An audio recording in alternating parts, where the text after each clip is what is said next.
მთავრობის კანცელარიასთან ცოტა ხანში დაიწყება უკვე გამოსვლები ჭიათურელების და ხმამაღლა გააჟღერებენ უკვე მოთხოვნებს. ჩვენ ვიქნებით პირველების ადამიანები, თუ 70%-ით თქვენ ჭიათურიდან ხმების რაოდენობა წამეიღეთ, 5%-ად კი ვეღარ წამოიღეთ. დამიჯერეთ და აუცილებლად შევასრულეთ. თქვენ არ ვისახურებთ უსამართლოს, უპატივცემულებას და უსამართლო ქვეყანაში ცხოვრებას. საზოგადოებრივი მაუწყებელი ხალხ!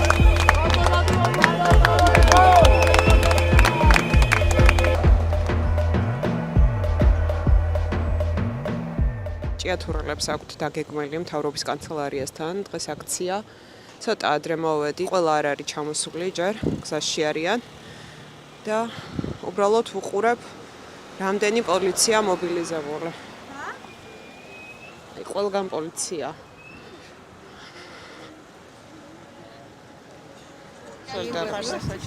ორ სიტყვას ხوار მეტყვით 64-დან ვარ, პროექტი 64. ხალხს ძალიან ცუდ დღეშია, სამი თვე ხელფასები არ აუღიათ, როგორც ასეთი მაღაზიებში, ანუ შიმშილობენ ფაქტიურად, შვილები ყავთ, ულუკმოპროს გარეშე ყავთ დატოვებული. იცით რა მინდა კითხოთ, აი ხშირად თბილისიდან მოდის ხოლმე კრიტიკა, რომ ესეთი კრიზისული სიტუაცია თუ არისო, რატომ ისცესო ქართულ ოცნებას ხმა უმრავლესობამ. აი თქვენი აზრით ამისი მიზეზები რა შეიძლება იყოს? ნახეთ, მიზეზი როგორც ეს არის კერძო კომპანია, როგორც მთავრობას არ ეკუთვნის, მაგრამ ხალხმა იმიტომ იცა ხალხმა ხმა მთავრობას რომ გამოვიდეს და დაუდგეს ხალხს გვერდით. აი ამ დასაჭირში უნდა გამოვიდონ აუცილებლად და დაუდგონ ხალხს გვერდში. აჩვენონ თავის კერძოა თუ ვინც არის არ გვაინტერესებს. რა თქმა უნდა, მაგრამ აქამდე ხალხი მუშაობდა, დასაქმებული იყო და შემოსავალი ჰქონდათ ისე თუ ასე და ეხლა ერთი ფეროვნება, ანუ ვინ არის ინვესტორი არ ვიცი, უკრაინელია თუ რუსია თუ ებრაელია, დიდრდება და ამიტომ ესე არ ხდება. ჩვენი მადანი ჩვენ უნდა დაგვრჩეს. სახელმწიფოს რა პროცენტები აქვს და რა არ ვიცი, მაგრამ ვალდებულია ხალხს დაუდგეს გვერდით, იმიტომ რომ ხალხი ჭირდება მას თვითონ. და თუ ამ შემთხვევაში ხალხს გვერდით არ დაუდგებიან, მართველი ხელისუფლება ვინც არის, კობახიძეა თუ ვინც არის, მე ნუ ხალხს შემდეგი არჩევნები აუცილებლად ოქტომბერში მალე იქნება და ერთხმასაც ვერ წაიღებენ, დარწმუნებული ვარ. მე პირადად არ მივცემ ნამდვილად ხმას, იმიტომ რომ ჩემი შვილების თბილისში შეიძლება სკოლას არ აქვს სახლი, მაგრამ ფაქტურად ქალაქი ნადგურდება, არ აქვს ბავშვებს პერსპექტივა, არაფერი ქალაქში არ იარსებებს და ესე არ შეიძლება ნამდვილად ცხოვრება. ამიტომ მე დღეს მოვედი მაღაროელების სოლიდარობის. ჩვენი შვილებიანად, იმიტომ რომ ზაფხულში ვერ მიმყავს დასასვენებლად, შეიძლება ბაკურიაში, უცხო ქალაქში და ასე რომ იქ მაინც ჩავიყვანო დასასვენებლად და სუფთა ჰაერი ისუნთქონ ბავშვებმა და არა ეს მარგანეცით დაზიანებული ქალაქი. სოფლები და რა ვიცი. სახელი და გვარი მითხარით? ნინო ჩინჩალაძე. ჩინჩალაძე ხო? უღრმესი მადლობა. ძალიან დიდი მადლობა.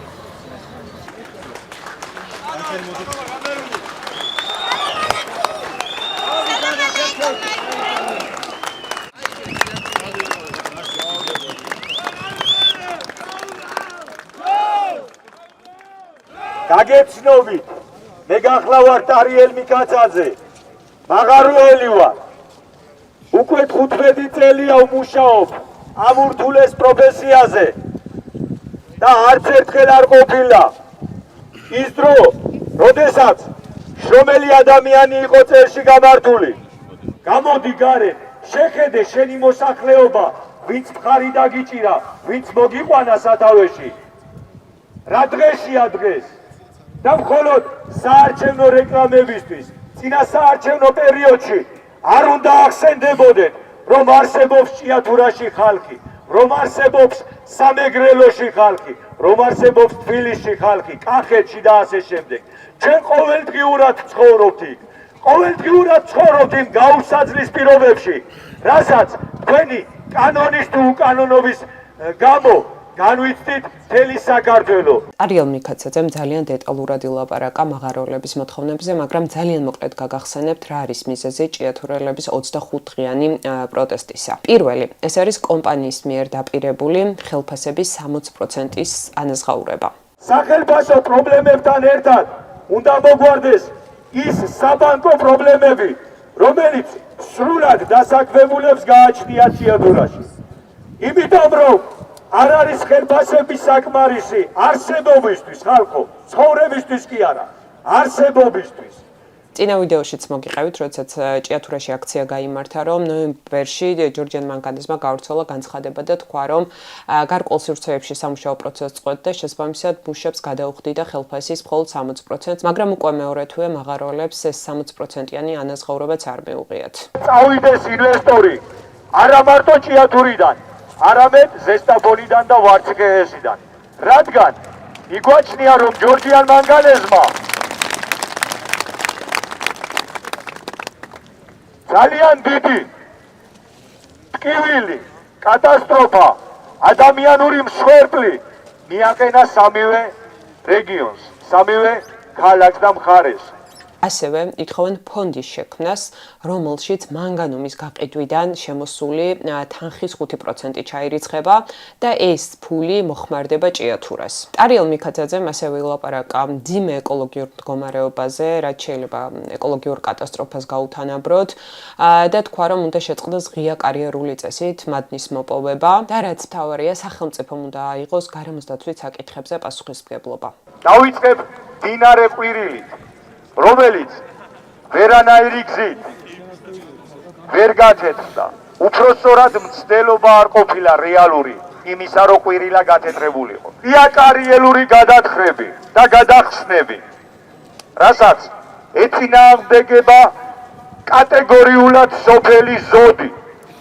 გაგახსენებთ, რომ ჯორჯიან მანგანეზს 2017 წლიდან ყავს სახელმწიფო მმართველი, სწორედ ამ ეკოლოგიური პრობლემების მოგვარების მიზნით დაინიშნა და ჯორჯიან მანგანეზი მაშინ 100,000-ობით ლარით იყო დაჯარიმებული, თუმცა როგორც ჭიათურელები ამბობენ და ამას არ სჭირდება ესე მხოლოდ თქმა, მე ძალიან ბევრ სოფელში ვარ ნამყოფი, ღია კარიერული წესით მოპოვებამ ჭიათურას უდიდესი ზიანი მიაყენა და 2017 წლიდან რეალურად გაუარესებულია იქ ეკოლოგიური მდგომარეობა. და ძალიან მნიშვნელოვანი 24 მარტის აქციაზე ჭიათურელებმა ასევე ილაპარაკეს და ძალიან ისე ღიად გააკრიტიკეს გაერთიანებული პროფკავშირებიც.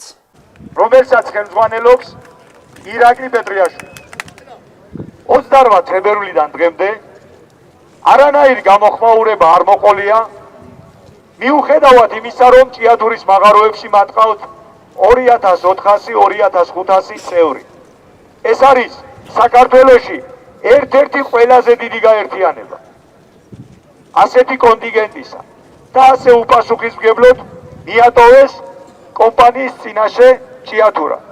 და რომ ამ დროს უმნიშვნელოვანესია ეს კითხვა დაისვას, რა არის გეგმა ამ რეგიონის განვითარების და ეს გეგმა არ არსებობს, რადგან ბატონმა ხონელიამ ჯორჯიან მანგანეზის წარმომადგენელმა დეკლარირებულად განაცხადა, რომ ჩვენ აღარ მოვიპოვებთ ესე იგი მანგანუს მაღაროებიდან და გადავდივართ ღია კარიერებით. ეს იმას ნიშნავს, რომ ჭიათურა და მათ შორის ის ძვირფასი სოფლები, საიდანაც ჩვენ ვართ, ჩვენი წინაპრებიდან მოდივართ, უნდა განადგურდეს და გადაიქცეს ერთ დიდ კარიერად, ერთ დიდ უდაბნოდ და მაშინ, როდესაც გვესაუბრებიან მამული ენასარწმუნოებაზე, მურვან ყრუს და თემურ ლენგს არ გაუკეთებია ის, რაც ჯორჯიან მანგანეზმა გააკეთა განსაკუთრებით 2017 წლის მერე. ეს არის კოტე აბდუშელიშვილი სოფელ ზოდიდან და კოტემ აქციაზე დააყენა ძალიან მნიშვნელოვანი საკითხი ჩემი აზრით. ეს არის ჭიათურის ალტერნატიული განვითარების საჭიროება. ანუ კოტემ თქვა ეგეთი რაღაც, რომ რამდენიმე წელში მანგანუმი ამოიწურება რეგიონში და ეს ქალაქი ესე მოპოვების კუთხით ამოწურავს საკუთარ თავს, შესაბამისად საჭიროა, რომ წინასწარ ხელისუფლებამ მიიღოს შესაბამისი ზომები და განვითარდეს ჭიათურა სხვა გზებით, რომ დასაქმების სხვა სივრცეები არსებობდეს და აი ამ მანგანუმის და მადნის ამოწურვის შემთხვევაში ჭიათურამ და ზოგადად რეგიონმა უკვე გააგრძელოს ცხოვრება.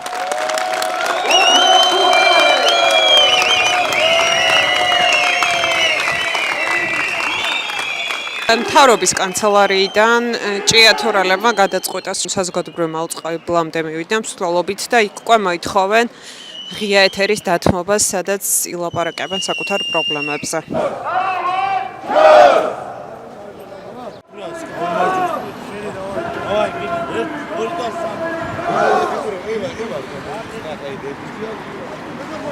მოკლედ, ჩვენი აკმოსვლის მიზანი გახდათ დაგვითმონ ეთერი, რადგან უფრო მეტი დრო გქონდეს სასაუბროდ, უფრო მეტი დრო გქონდეს მეტად მივაწვდინოთ ჭიათურის გაჭირვება სრულიად საქართველოს და არა მარტო საქართველოს.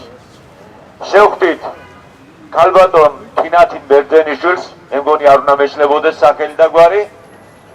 ვისაუბრეთ, მივახციეთ შეთანხმებას, რომ აუცილებლად იქნება პირდაპირ ეთერი, უბრალოდ ჭირდება დაგეგმვა.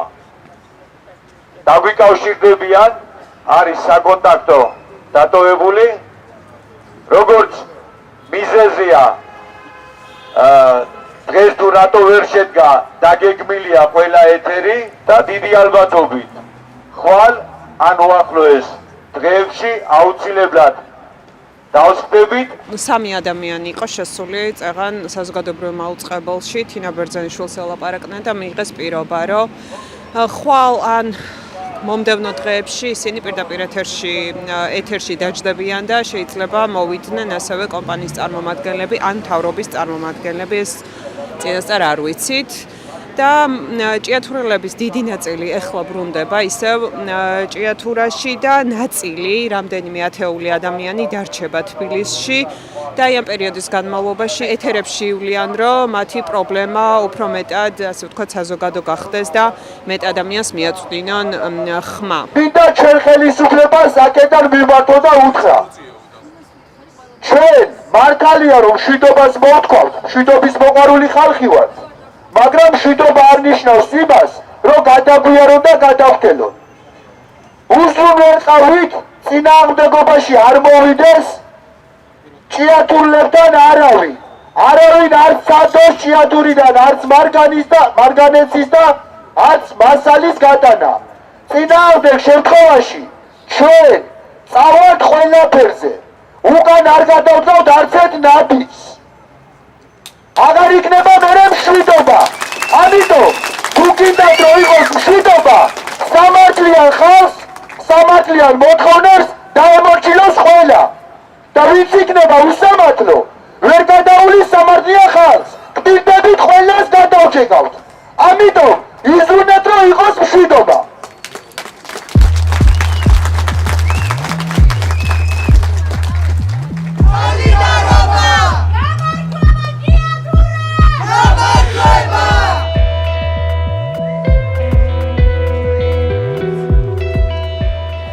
და რახან ჭიათურელებმა აქცია ესე სიმბოლურად საზოგადოებრივ მაუწყებელთან დაასრულეს. ძალიან მოკლედ მინდა გამოვეხმაურო საზოგადოებრივ მაუწყებლის ბორდის 21 მარტის შეხვედრას. მოკლედ ამ ბორდის სხდომაზე სხდომის წევრებმა გამოთქვეს ესეთი ეჭვი, რომ ჟურნალისტები, რომლებიც მაუწყებლის მიმართ კრიტიკულად არიან განწყობილები, შესაძლოა დაინტერესებულები იყვნენ ფინანსებით, პოლიტიკიდან, ორივეთი ერთადო. და აი ამ სხდომაზე ასევე გაჟღერდა ესეთი რაღაც, რომ პროკურატურა უნდა დაინტერესდეს ამ ჟურნალისტებს, ანუ კრიტიკულად განწყობილი ჟურნალისტების საქმიანობით. აბალი IQ-ს მატარებელ ადამიანებს, რომლებიც ჩვენ თავს ლაბს გვასხამენ და ჩვენ რაღაც პასუხისგებლობა და IQ-ს. აუწიოთ? არა უწიოთ. დაბალი IQ-ს.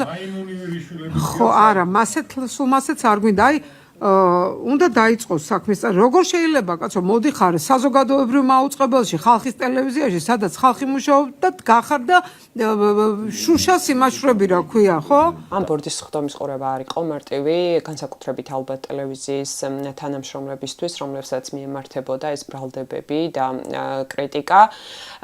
და ძალიან ბევრი ითქვა სოციალურ ქსელებში და დაიწერა, როგორ გავდა ეს ყველაფერი, რაღაცა 27 წლის რეპრესიებს, როდესაც ხელისუფლება ცდილობს ხოლმე რომ სხვადასხვა ინსტიტუციის, სხვადასხვა უწყებების გამოყენებით ადამიანების მიმართ ეს რეპრესიები განახორციელოს. და პატარა კონტექსტი რომ გაგახსენოთ, თვეებია საზოგადოებრივ მაუწყებელთან მიმდინარეობს ხოლმე აქციები და აქციებში მონაწილეობას იღებენ ტელევიზიის მოქმედი ჟურნალისტებიც, მათ შორის რეალური სივრცის ჟურნალისტებიც, ამათ რაღაცა ჯგუფიც არის სპეციალურად შექმნილი, რომლებიც საუბრობენ ტელევიზიაში არსებულ პრობლემებზე და მეორე მხრივ ითხოვენ ღია ეთერის დათმობას, სადაც გაჟღერდება ხოლმე საზოგადოებისთვის მნიშვნელოვანი პრობლემები, თუნდაც ჭიათურელების მაგალითზე რო განვიხილოთ, ჭიათურელებს მოუწიათ მსვლელობით მისვლა და მოთხოვნა თინა ბერძენიშვილთან, ანუ არხის დირექციასთან შეხვედრა და მოთხოვნა რომ მათთვის დაეთმოთ პირდაპირ ეთერი და ისევ ბორდის ხდომას რო დაუბრუნდათ გუშინ 24 მარტს გავრცელდა გენერალური